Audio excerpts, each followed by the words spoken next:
আসসালামু আলাইকুম ওরহমতুল্লাহ। বিপদ আপদ মানুষের জীবনে খুব স্বাভাবিক বিষয়, আর মুমিন নারী পুরুষের বিপদ মুসিবত লেগেই থাকে। এই বিপদ মুসিবত তার শারীরিক, ধন সম্পদ ও সন্তান সন্ততির ব্যাপারে হতে পারে। আল্লাহর সঙ্গে মিলিত হওয়ার আগ পর্যন্ত তা চলতেই থাকে, আর আল্লাহর সঙ্গে মিলিত হওয়ার পর তার উপর গুনাহের কোনো বোঝাই থাকে না। মেশকাত হাদিস নম্বর 1567। আজকের এই ভিডিওতে আমরা বিপদ আপদ থেকে বাঁচার কার্যকরী 6টি দোয়া সম্পর্কে জানব ইনশাআল্লাহ। 1. ইন্না লিল্লাহি ওয়া ইন্না ইলাইহি রাজিউন। আল্লাহুম্মা জুরনি ফি মুসিবাতি ওয়া আখলিফলি খৈরাম মিনহা। অর্থাৎ, নিশ্চয়ই আমরা আল্লাহর জন্য এবং আমরা তার দিকেই ফিরে যাব। হে আল্লাহ, আপনি আমাকে আমার এই মুসিবতের প্রতিদান দিন এবং তার বদলে আরো ভালো কিছু দিন। হযরত উম্মে সালামা রাদিয়াল্লাহু আনহা বলেন, আমি রাসূলুল্লাহ সাল্লাল্লাহু আলাইহি ওয়াসাল্লামকে বলতে শুনেছি, বিপদগ্রস্ত ব্যক্তি এই দোয়া পড়লে আল্লাহ তাআলা অবশ্যই তাকে তার মুসিবত থেকে, বিপদ থেকে মুক্তি দান করবেন এবং সেই বিপদের মাধ্যমে যা হারিয়েছে তার থেকে উত্তম কিছু তাকে দান করবেন।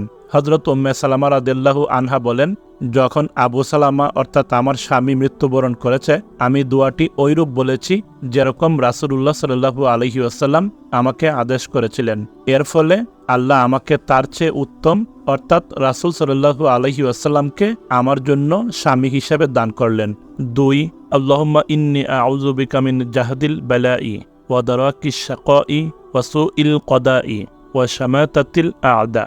অর্থাৎ, হে আল্লাহ, আমি আপনার কাছে আশ্রয় চাই কঠিন বিপদ, দুর্ভাগ্যে পতিত হওয়া, ভাগ্যের অশুভ পরিণতি এবং শত্রুর আনন্দিত হওয়া থেকে। আবু হুরায়রা রাদিয়াল্লাহু আনহু থেকে বর্ণিত, রাসূল সাল্লাল্লাহু আলাইহি ওয়াসাল্লাম এই সমস্ত বিষয় থেকে মহান আল্লাহর কাছে আশ্রয় চাইতেন। বুখারী হাদিস নম্বর 6347। 3. কঠিন বিপদে আল্লাহর 2টি গুণবাচক নাম অনবরত জিকির করার কথাও এসেছে হাদিসে, যেমনটি বদর যুদ্ধের কঠিন দিনে নবীজি সাল্লাল্লাহু আলাইহি ওয়াসাল্লাম করেছিলেন। আলী ইবনু আবি তালিব রাদিয়াল্লাহু আনহু বলেন, বদরের যুদ্ধের দিনে আমি কিছুক্ষণ যুদ্ধ করে এসে দেখি নবীজি সেজদারত অবস্থায় আছেন আর শুধু বলছেন, ইয়া হাইয়ু ইয়া কাইয়ুম, অর্থাৎ হে চিরঞ্জীব, হে চিরস্থায়ী। এর বেশি কিছুই বলছেন না। এরপর আলী রাদিয়াল্লাহু আনহু আবার যুদ্ধ করতে চলে যান, আবার ফিরে এসে দেখেন নবীজি একই অবস্থায় আছেন। এভাবে কয়েকবার এসে তিনি একই অবস্থায় পেয়েছেন। অতঃপর আল্লাহ তাআলা নবী সাল্লাল্লাহু আলাইহি ওয়াসাল্লামকে বিজয় দান করেন। তাই যে কোনো দোয়ার মধ্যে কিছুক্ষণ পরপর এই বাক্য দুটো বলার অভ্যাস করা উচিত, কারণ এগুলো ইসমে আজমের অন্তর্ভুক্ত।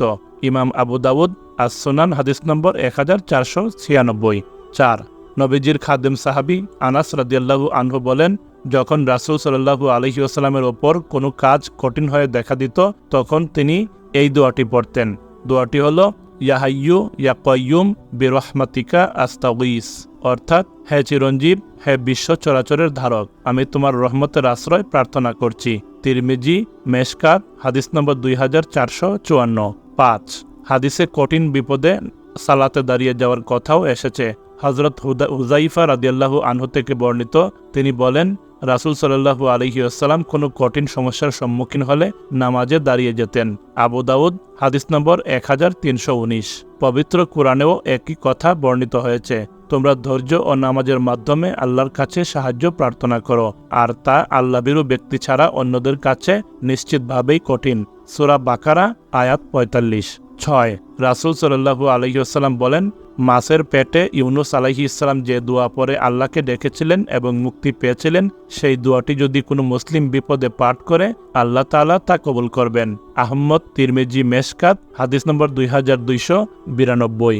দোয়াটি হলো, লা ইলাহা ইল্লা আনতা সুবহানাকা ইন্নী কুনতু মিনাজ জালিমিন। সূরা আম্বিয়া আয়াত 87। অর্থাৎ, তুমি ছাড়া কোনো মাবুদ নেই, তুমি পবিত্র, সমহান, নিশ্চয় আমি সীমা লঙ্ঘনকারীদের অন্তর্ভুক্ত।